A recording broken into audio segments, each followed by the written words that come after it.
You are sitting in Bethel AME Church. It is October 29th, 1978, a Sunday evening. Through the tall windows, autumn light falls across the pews where hundreds of Detroiters are finding their seats. There's a traffic jam outside. So many people want to be here that cars are lined up around the block. Something is about to happen that has never happened before.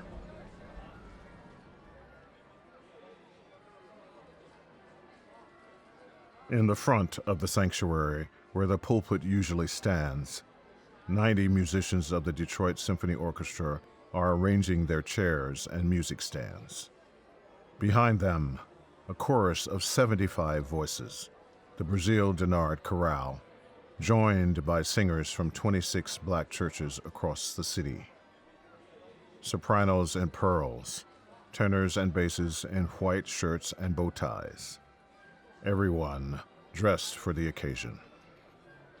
When I approached the church, I remember thinking, where are all of these people going to go? Because there was a traffic jam coming into the church and seeing the orchestra with all of the setup. I was not involved in the development of the program or in the setup of the orchestra. So this was a first impression kind of thing when I walked into the church. And I thought, my, they pulled it off. That was my first thought. The feeling that we actually pulled this off and it's going to be fantastic.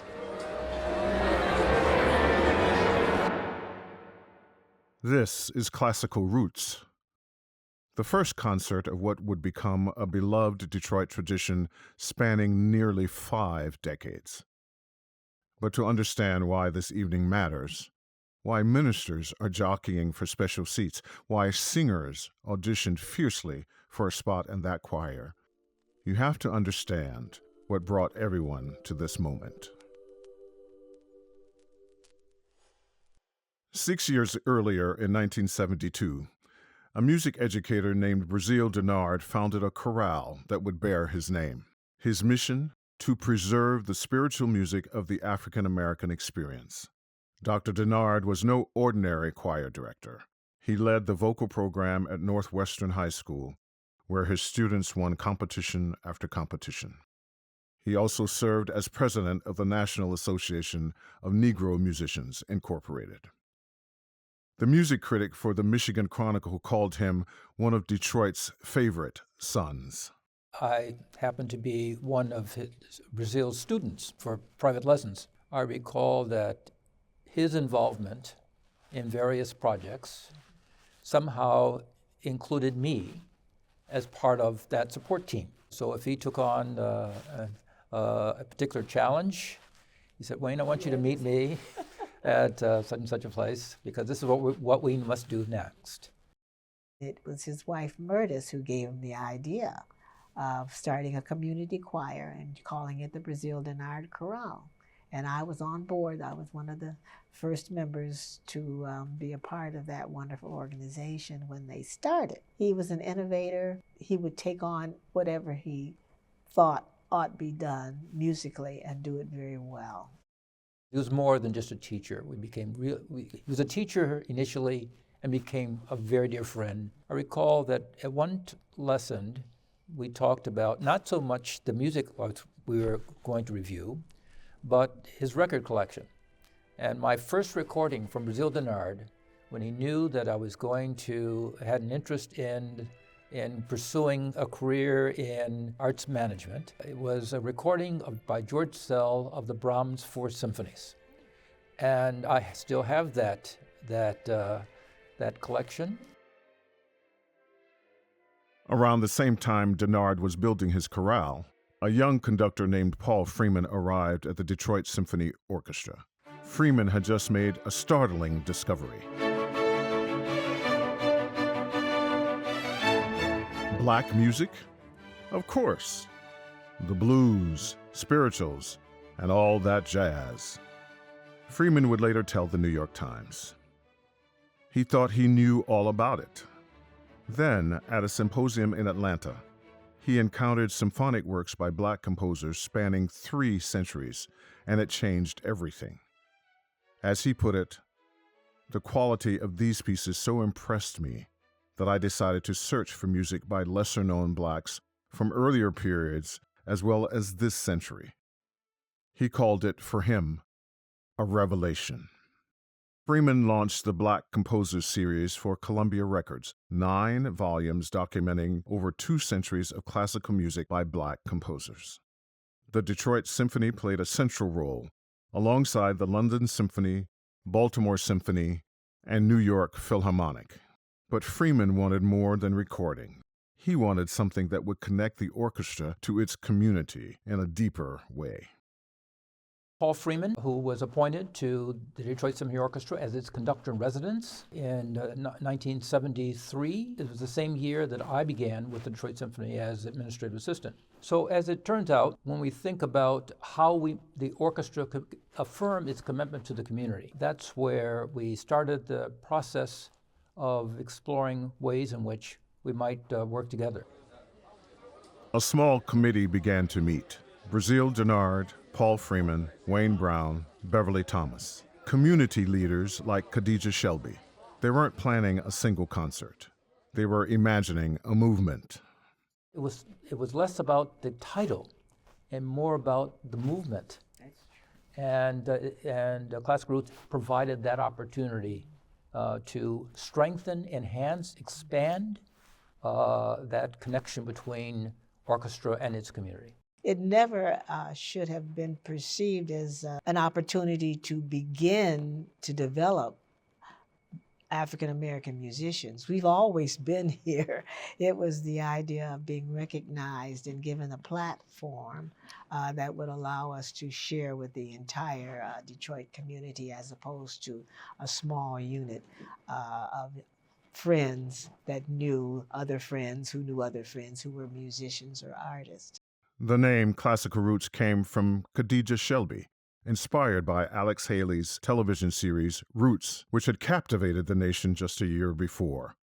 And the location, that was deliberate too. Conscious decision not to present the program in Fort Detroit. We wanted to make a community statement. And what better way to do so than to look at the role of the churches in Detroit? Many of the sanctuaries where we worshiped as African Americans, they were sanctuaries that we moved into, or church buildings that we moved into that had been previously occupied by another denomination. But when Bethel Church built this edifice, it was, as they say, from the ground up. And we were excited that this was a church that would not only serve the community, but it would be a beautiful recognition of the ability to grow and to soar. Bethel not only provided the acoustical level of satisfaction, and its location was a central aspect of where we wanted to unveil this initiative.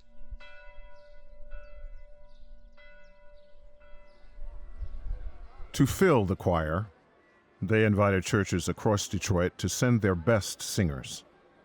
Quartets from each congregation would audition for a spot alongside the Brazil Denard Chorale. I remember vividly, most choirs have more sopranos than any other voice. And one of the members in the soprano section said, well, I want to be in it too. She said, well, we already have more sopranos than we can use. We need more tenors, we need more basses. And it was that kind of thing. I want to be a part of it. I want to be a part of it. There's a certain rivalry underway there that took place. And in fact, I recall receiving telephone calls. I didn't make the audition. Can I still get in? So we had a finite number of choristers who could participate. And therefore, it made the audition process very essential. And so we arrive at this evening, October 29th, 1978. The sanctuary is full. Ministers in their finest robes, community leaders, families from across Detroit, support from Mayor Coleman Young. The Reverend Maurice Higginbotham, Bethel's minister, welcomes everyone into his church. Reverend F. Rixford Myers offers an opening prayer. Almighty God, Father of us all, we thank Thee for this juncture, for Him who conceived and engineered this project with remarkable, efficient cooperation of His fellow workers and lovers of music, who beyond their accustomed precedent have at this time become a viable ministry of this covenant art. Then, Maestro Paul Freeman raises his baton. The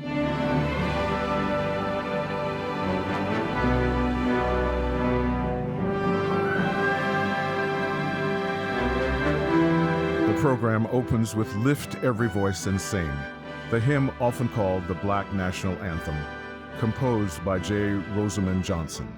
75 voices, 90 instruments. The sound fills every corner of the sanctuary. Lift every voice and sing till earth and heaven ring, ring with the harmonies of thee. I cried when we were singing Lift Every Voice and Sing, that great sense of pride that the effort that the entire community pulled together to make something happen was just so affirming.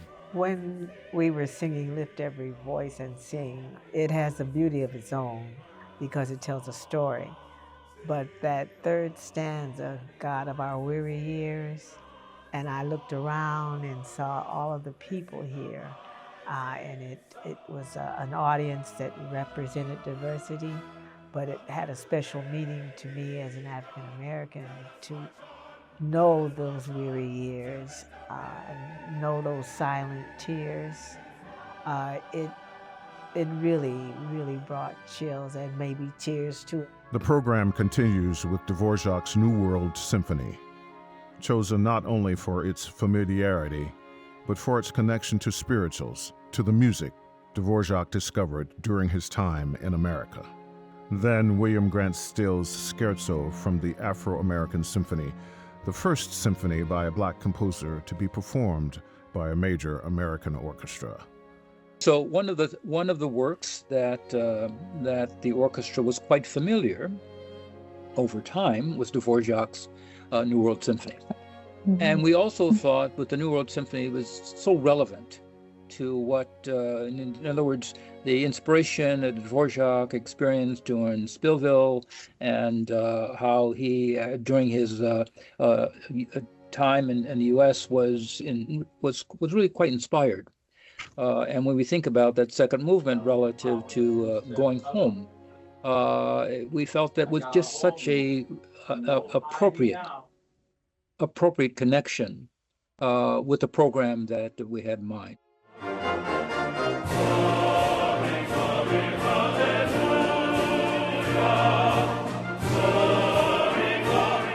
And then the finale, 75 voices and 90 instruments joined together for the battle hymn of the Republic. It has a very full chord, but it makes everyone want to stand up and give you an ovation.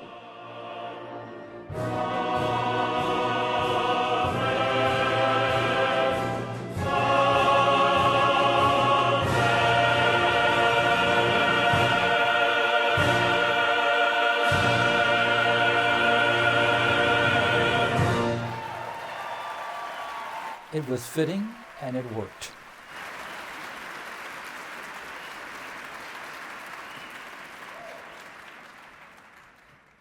It was a jubilant atmosphere. There was not an encore, but there were standing ovations. There was handshaking, there was hugging, friends who hadn't seen each other in years, choristers high-fiving, churches congratulating each other. It was not just applaud and go home. The general feeling was a joy and pride, and thinking that we ought to do more of this. This should not be a one-time thing. We were trying to make a community occasion, and the community occasion could be enhanced musically. That community occasion became a tradition. Classical Roots returned the next year and the year after that. It moved to Orchestra Hall in 1981, where it continues to this day.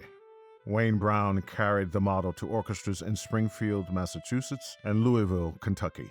The program expanded to include composer residencies, artist fellowships, and educational outreach, reaching hundreds of thousands of people each year. But it all began here, in this sanctuary, on a Sunday evening in October 1978, when a city came together to celebrate something that had always been there. Music that told the story of a people, performed at the highest level in the heart of the community. The preservation of this moment is just important, and I want to be a part of it for as long as I can. I'm delighted that we had such a strong beginning and that it continues to be a priority for the community. You are sitting in Bethel AME Church. The light through the windows has grown dark. The audience is rising, lingering, reluctant to leave. And somewhere in the sanctuary, a small group is already planning next year.